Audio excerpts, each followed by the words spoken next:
First fastest electric motorcycle கான்செப்ட்டில் இந்த பிரானா தான் ரிலீஸ் ஆச்சு. மெக்கானிக்கல் பார்ட்ஸை தவிர power electronics, battery controller, motor wiring எல்லாம் கிளியராக உங்களுக்கு அப்படியே ஓப்பனாக டிரான்ஸ்பரண்ட்டாக அப்படியே ஓப்பன் பண்ணி காமிச்சிட போகிறேன். டேங்க் ஏரியா ஃப்ரீயாக இருக்கா, உள்ள வேறு ஏதாவது எலக்ட்ரானிக்ஸ் இருக்கா, இந்த கண்டென்ட்டில் இன்ட்ரெஸ்ட் இருக்கிற உங்கள் ஃப்ரெண்ட்ஸ், ஃபேமிலி எல்லாருமே இந்த வீடியோ அப்படியே ஷேர் பண்ண சொல்லி ரிக்வஸ்ட் பண்ணிக்கிறேன். இன்கேஸ் ஷேர் பண்ண முடியலன்னா ஒரு லைக் போட்டுருங்க. Welcome to green Tex.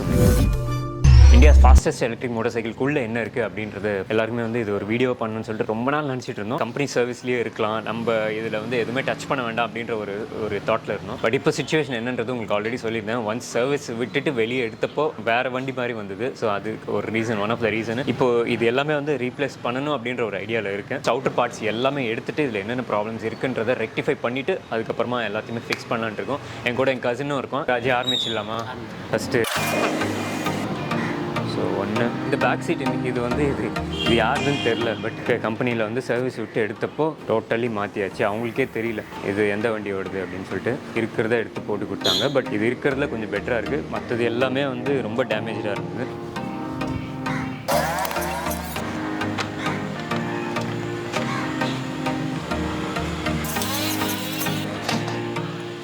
So இது நாங்கள் வந்து முன்னாடியே கொஞ்சம் லூஸ் பண்ணி வச்சுருந்தோம். வீடியோவில் வந்து ஃபாஸ்ட்டாக முடியணும் வேலைன்றதுக்காக.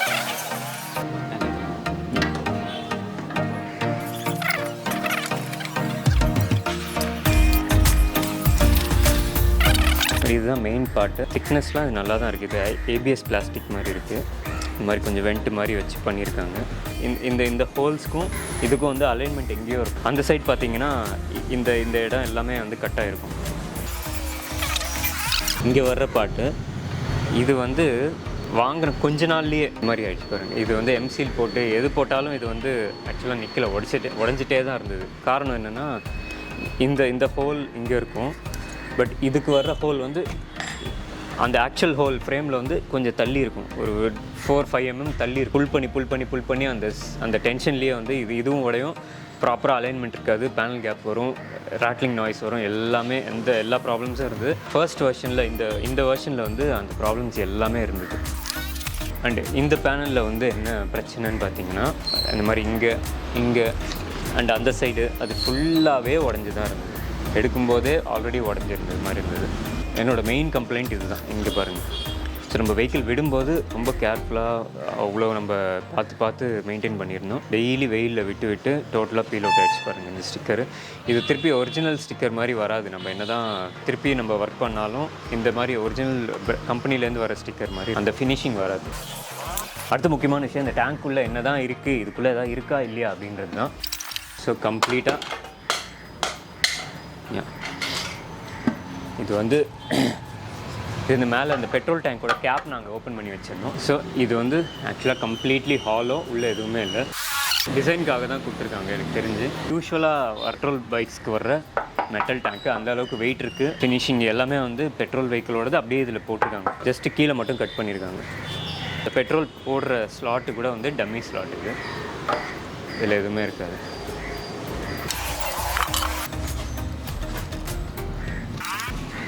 இப்போ நெக்ஸ்ட் உங்களுக்கு பேட்ரி காமிச்சிடுறேன். இப்போ த ஃபர்ஸ்ட் டைம் ரிவீல் பண்ண போகிறேன் பேட்ரி. ஒரு மெட்டல் ஷீட்டு. இது ஃப்ரண்ட்டில் வர பம்பர் எதுவும் நம்ம முன்னாடியே கழட்டி வச்சுருந்தோம், ஈஸியாக இருக்கும் வீடியோவில் அப்படின்னு சொல்லிட்டு. இதுதான் வந்து main protection bumper. Plastic parts எல்லாமே வந்து ரிமூவ் பண்ணியாச்சு. இதுதான் இந்தியாஸ் ஃபாஸ்டஸ்ட் எலக்ட்ரிக் மோட்டார் சைக்கிளாக இருந்த பிரானாவோட இன்னர் வியூ. ஃபர்ஸ்ட் இருக்கிறது DC கன்வெர்ட்டர் ஒயரிங் ஹார்னஸில். அதுக்கப்புறம் இந்த பயங்கரமான ஒரு பவர்ஃபுல்லான கண்ட்ரோலர் இருக்குது. பாசிட்டிவ் MCBக்குள்ளே போயிட்டு கண்ட்ரோலருக்குள்ளே போகுது. சீட் அப்படி ஓப்பன் பண்ணிவிட்டு MCB ஆன் ஆஃப் பண்ணிக்கலாம். மைனஸ் டைரெக்டாக கண்ட்ரோலருக்குள்ளே போகுது. அதுலேருந்து 3 ஃபேஸ் வயர்ஸ் வந்து அப்படியே இந்த ஒரு செம்ம பவர்ஃபுல்லான 17 inch ஹப் மோட்டருக்குள்ளே போயிட்டு ட்ரைவ் பண்ணுது வெஹிக்கிளில். ஃப்ரண்ட்டில் வந்து டியூவல் சேனல் 2 டிஸ்க் பிரேக்ஸ் வரும். இங்கே ஹார்ன் அப்படியே உள்ள DC to DC கன்வெர்ட்டர். இது வந்து 72 வோல்ட்டை 12 வோல்ட்டை மாற்றிட்டு ஹெட்லைட், இண்டிகேட்டர்ஸ், ஹார்ன் அதுக்கு எல்லாத்துக்கும் 12 வோல்ட்டுக்கு மாற்றி அனுப்பும். இதுதான் வந்து மெயின் பேட்ரி பேக்கு. இதுதான் நிறைய பேர் பார்க்கணும்னு நினச்சாங்க. ஸோ நான் உங்களுக்கு இப்போ இந்த லேபிளோடு காமிக்கிறேன் பாருங்கள். SVM அவங்க பிராண்ட் நேம் போட்டிருக்கு. LiFePO4. So lithium iron phosphate 60Ah 72 volt 60Ah இந்த பேட்டரி பேக்கோட கான்ஃபிகரேஷன். அட்டென்ஷன் ப்ரிகாஷன்ஸ் எல்லாமே இதிலேயே கொடுத்துருக்காங்க பேட்டரி பேக்கில். அண்ட் அதோட பார்கோடு எல்லாமே இருக்குது. அண்ட் அதுக்கான காஷனு இந்த பேட்டரி கேர் இன்ஃபர்மேஷன் அப்படின்னு சொல்லிட்டு அதுவும் கொடுத்துருக்காங்க. Connect the charging cable to vehicle then ஸ்விட்ச் ஆன் த ஏசி. இதுதான் இந்த ஆக்டிவ் பேலன்சர் அப்கிரேட் பண்ணியிருந்தாங்க ஸ்டார்டிங்கில். ஸோ தட் உள்ள செல்ஸ் எல்லாமே பேலன்ஸ்டாக இருக்கும் அப்படின்னு சொல்லிட்டு. இது போடுறதுக்கு முன்னாடி ரொம்ப இன்னும் பேட்டரி டீக்ரேடேஷன், சடனாக கட் ஆஃப் ஆகுறது, சடனாக ரோட்டில் நின்று போகிறது, அந்த மாதிரி நிறையா இருந்தது இந்த பேலன்சர் போடுறதுக்கு முன்னாடி. இது வந்து ஒரு 1 ஆம்ப் இருக்குன்னு நினைக்கிறேன். இது வந்து ஆப்லேயும் நம்ம பார்த்துக்கலாம். ஜஸ்ட்டு சீரிஸ் மட்டும் பார்த்துக்கலாம். சேஞ்சஸ்லாம் பண்ண முடியாது, எடிட்லாம் பண்ண முடியாது. பட் எந்தெந்த சீரீஸில் எவ்வளோ வோல்டேஜ் இருக்குன்றதை நம்ம மானிட்டர் பண்ணிக்கலாம் மொபைல் ஆப்பில், யார் வேணால். ஸோ இதுதான் சார்ஜர், ஆன்போர்ட் சார்ஜர். இது வந்து ஒரு சம்மர் ரோபஸ்ட்டாக ரொம்ப நல்ல குவாலிட்டியாக கொடுத்துருக்காங்க. இதுக்கு முன்னாடி ஒரு ஃபஸ்ட் வெர்ஷனில் ஒரு சார்ஜர் இருந்தது. அதுக்கு நிறைய கம்ப்ளைண்ட்ஸ் வந்துட்டு இருந்தது. நல்லாவே இருக்காது, அடிக்கடி போயிடும், அண்ட் இம்ப்ராப்பராக ஒர்க் ஆகும், சரியாக இண்டிகேஷன் வராது. அந்த மாதிரி ப்ராப்ளம்ஸ்லாம் இல்லாமல் இந்த வெர்ஷன் சார்ஜரில் நிறைய அப்கிரேட் பண்ணி இது ரொம்ப நல்லாயிருக்கு இந்த சார்ஜரு. அண்ட் இதோட காஸ்ட்டும் வந்து ரொம்ப ஹை அப்படின்னு சொல்லியிருக்காங்க. வித் டேக்ஸ் 22க்கு மேலே வரும்னு நினைக்கிறேன் இந்த சார்ஜரோட இது வந்து 1500 வாட்ஸ் சார்ஜர். இந்த பைக்கில் வந்து எவ்வளோ பர்சன்டேஜ் சார்ஜ் ஆகிருக்கு அப்படின்றதுலாம் நமக்கு தெரியாது. ஸ்க்ரீன் ஆன் பண்ணால் தான் தெரியும். சார்ஜ் ஆகும்போது ஜஸ்ட்டு எல்இடி பிளிங்க் மட்டும்தான் ஆகும். சார்ஜிங்கில் இருக்கா, ஃபுல் ஆகிடுச்சா அப்படின்றது மட்டும் தெரியும். ஸோ இதுதான் வந்து அந்த ஆன்போர்ட் சார்ஜர். 1 லேக்குக்கு மேலே இதுவும் அரௌண்ட் 1.5 lakhs இந்த பேட்டரியோட காஸ்ட் மட்டும். நம்ம கம்பெனியில் எஸ்விஎம்மில் பேட்டரி பேக் தனியாக வாங்கணும்னு நினச்சா. ஸோ அப்படியே போனால் மற்றபடி பெருசாக இதில் வந்து நிறைய காம்பனண்ட்ஸ்லாம் இல்லை. ஸோ பேட்ரி, சார்ஜர் ஒன்று இருக்குது, அண்ட் இதுதான் வந்து அந்த மெயின் கண்ட்ரோலர். ஸோ இந்த கண்ட்ரோலரும் உங்களுக்கு காமிக்கணும் அப்படின்னு சொல்லிட்டு தான் இந்த வீடியோ பண்ணிகிட்டு இருக்கிறதுக்கு one of the reason. So இதில் இந்த மாதிரி ஒரு பிளாஸ்டிக் கவர் இருக்குது. இதை எடுத்துகிட்டா நம்ம எல்லாமே தெளிவாகவே பார்க்கலாம். பேட்ரியிலேருந்து வர்ற பாசிட்டிவ் இது பேட்ரியோட நெகட்டிவ்.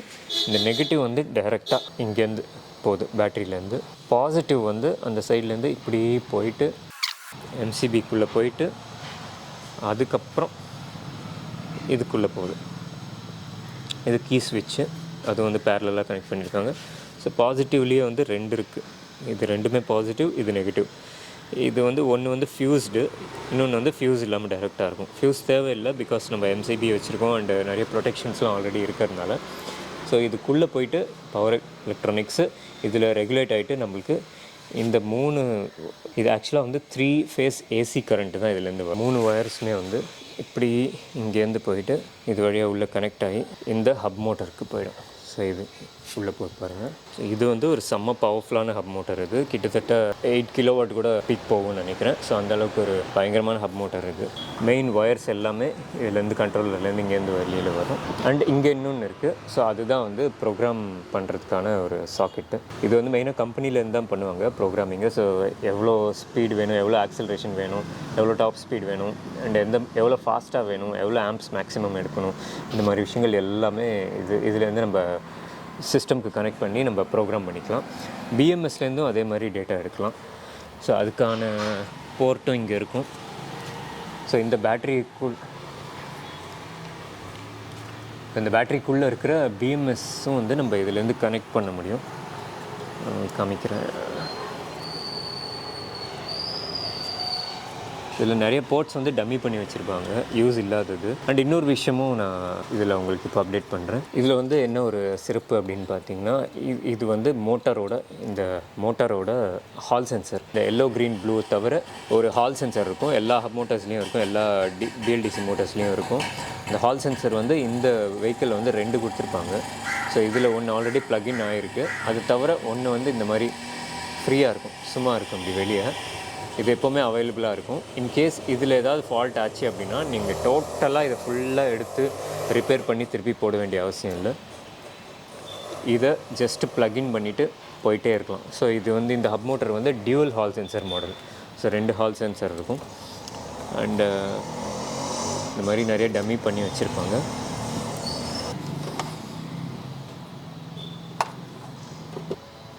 ஸோ இதே மாதிரி இன்னொரு ஒயரும் இருக்கும் பேட்ரிக்கான.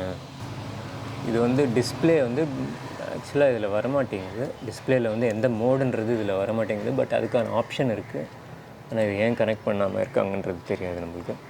இங்கே இன்னொரு கேபிள் இருக்குது.